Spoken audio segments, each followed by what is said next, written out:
हार्दिक अभिनंदन। सौ अनिता कपिल ओसवाल यांची उरुण ईश्वरपूर नगर परिषदेच्या नगरसेविकापदी निवड झाल्याबद्दल हार्दिक अभिनंदन। शुभेच्छुक महाडिक युवा शक्ती व ओसवाल ग्रुप ईश्वरपूर। ताज्या बातम्यांसाठी महान करेला सबस्क्राइब करा आणि बेल आयकॉनला क्लिक करा। इचलकरंजीत उमेदवारी अर्ज नेण्यासाठी पहिल्याच दिवशी इच्छुकांची झुंबड। प्रभाग समिती कार्यालय क्रमांक 1 मधून 68 उमेदवारी अर्जाची विक्री। इचलकरंजी महानगरपालिकेच्या सार्वत्रिक निवडणुकीसाठीच्या रणधुमाळीला मंगळवारी धूमधडाक्यात सुरुवात झाली।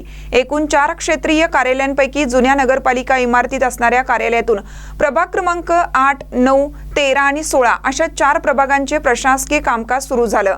पहिल्याच दिवशी दुपारी 3 वाजेपर्यंत या 4 प्रभागातील तब्बल 49 इतक्या उमेदवारांनी 68 उमेदवारी अर्ज घेऊन गेले। पहिल्याच दिवशी उमेदवारी अर्ज घेण्याकरिता उमेदवार आणि त्यांच्या समर्थकांनी कार्यालयात झुंबड उडवली होती।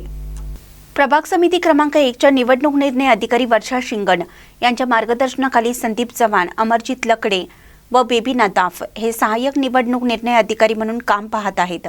सन 2016 सालानंतर झालेल्या नगरपालिका निवडणुकीनंतर यावर्षी थेट महानगरपालिकेची निवडणूक होत असल्याने इच्छुकांची संख्या मोठी आहे। प्रभाग रचनेनुसार निवडणूक विभागाने शहरात 4 स्वतंत्र प्रभाग समिती कार्यालय निश्चित केली आहेत।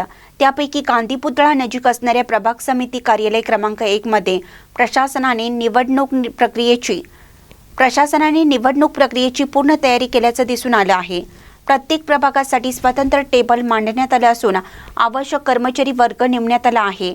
पोलिसांनी देखील निवडणूक कार्यालयाच्या 100 मीटर परिसरातील रस्ते वाहतुकीसाठी बंद केले असून उमेदवारी अर्ज भरण्याकरिता येणाऱ्या उमेदवार, सूचक व अनुमोदकांना कार्यालयात प्रवेश करण्यासाठी अग्निशमक विभागाकडील दरवाजाकडून प्रवेश करण्याची व्यवस्था करण्यात आली आहे। महापालिका निवडणुकीची रणधुमाळी मंगळवारी सुरू झाली असल्याने प्रशासनाने योग्य ती खबरदारी घेतली असून पोलिसांनी देखील चोख बंदोबस्त तैनात केला असल्याचं पाहायला मिळालं। महानकरी न्यूजसाठी सुभाष बसवे, इचलकरंजी।